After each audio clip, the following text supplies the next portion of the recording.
My provocation was, what's the best Palantir bear thesis you read? I struggled to find a good one. Joseph Carlson said, Palantir is a company that has never generated cash for shareholders. The shareholders have continually been diluted, while the insiders have rewarded themselves with billions in compensation. I will say, Joseph is not wrong.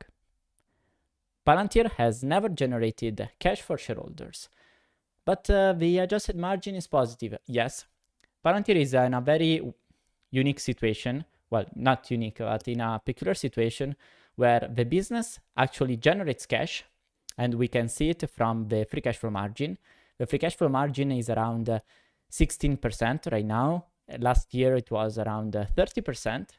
It is decreasing because they invested heavily into the clients and in marketing to gather more clients. But what we are interested in right now is that the company produces free cash flow, but this free cash flow actually don't really go to shareholders. That's why Palantir is a growth company, because if Palantir keeps having the stock-based compensation that is quite high, all that value that is generated doesn't really go to shareholders. And here you can see the marginality.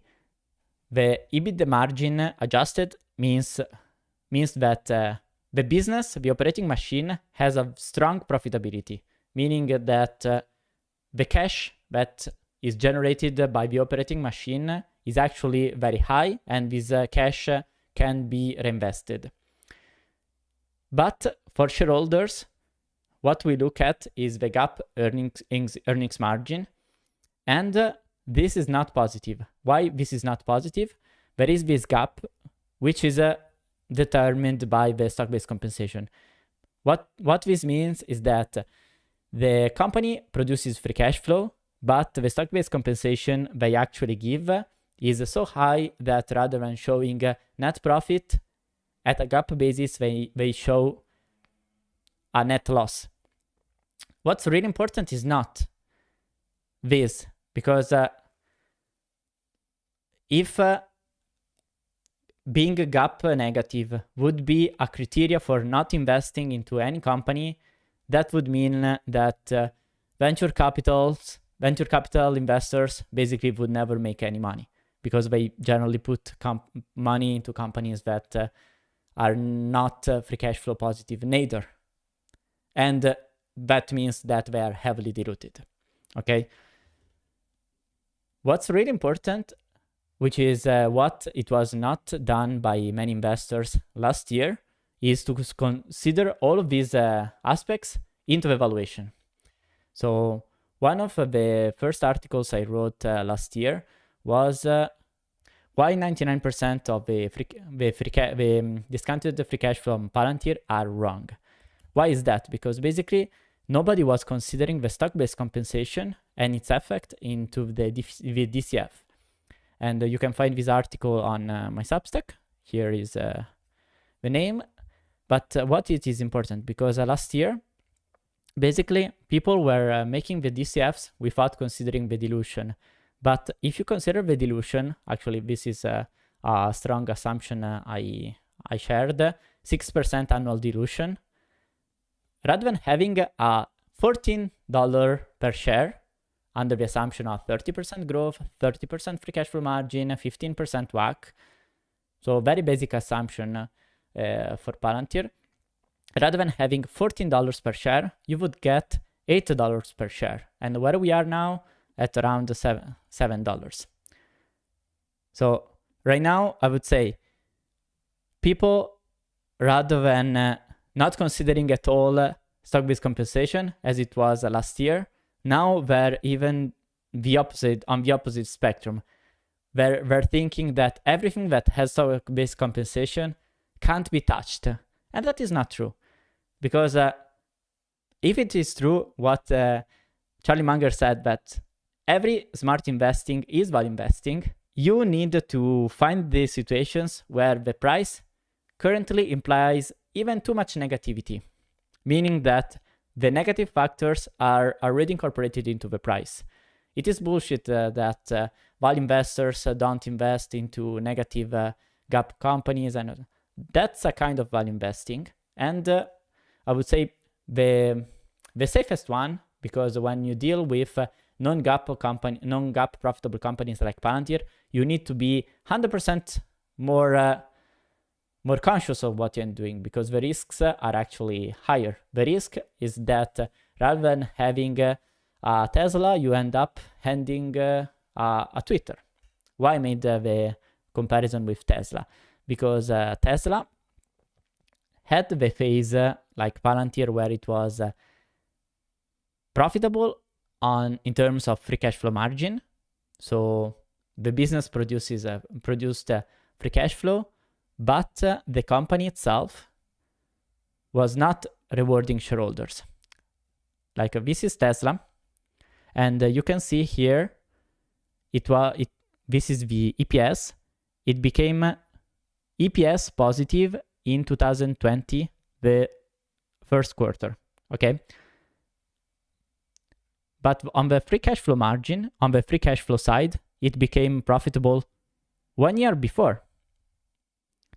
So with the same reasoning, you would have not invested in Tesla, because your position would have been, yes, but Tesla doesn't produce cash for shareholders. Tesla only produces cash for its employees, because you see, the situation was identical. So this not to say Palantir will be a Tesla, but this to say that the stock-based compensation is important, because as for Palantir, stock-based compensation keeps the gap numbers negative. That happened also to Tesla. But if the operating machine actually works well, that cash can be deployed into a business back to keep the growth going forward. And I would say the structure Palantir has is actually much more focused on the employees, because it is a software company. You don't have to manufacture plans. So basically all your expenses converge to the employees.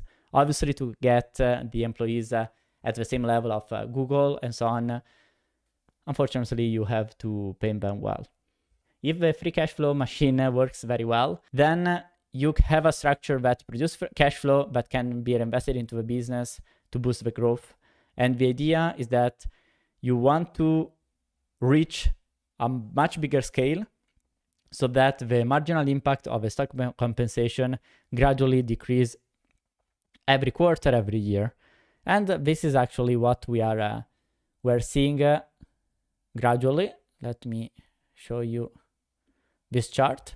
So you see it on the absolute basis, the stock-based compensation is gradually decreasing, but more importantly, despite they are hiring aggressively, the stock compensation as percentage of revenues is decreasing very much. So true, Tesla had a relatively smaller stock-based compensation, but consider that Tesla also had the manufacturing cost, while Palantir basically, once they pay for the employees and for marketing, the big expenses are already done. All the other expenses don't really affect the business.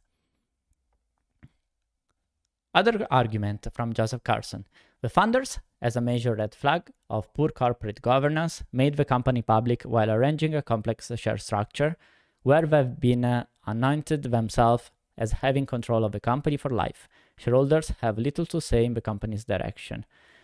And I would say also here, what he says is not wrong.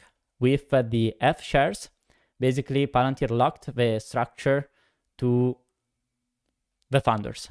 External people like shareholder activists, companies willing to buy the entire business basically can't, because with the F shares, the founders will always define the choices that will be made on Palantir. So regardless of how many shares outsider investors buy, they basically will not have influence on the board of directors. So this can be or both, can be or right, a good thing or a bad thing, depending on the quality of the management.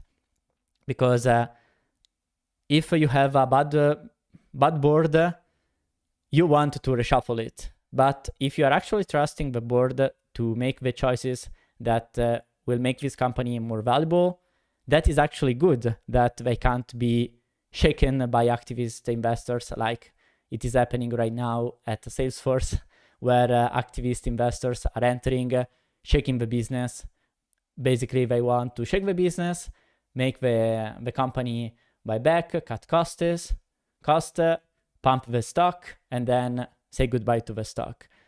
Palantir had this structure exactly to avoid these situations and to avoid to being purchased by a hostile takeover.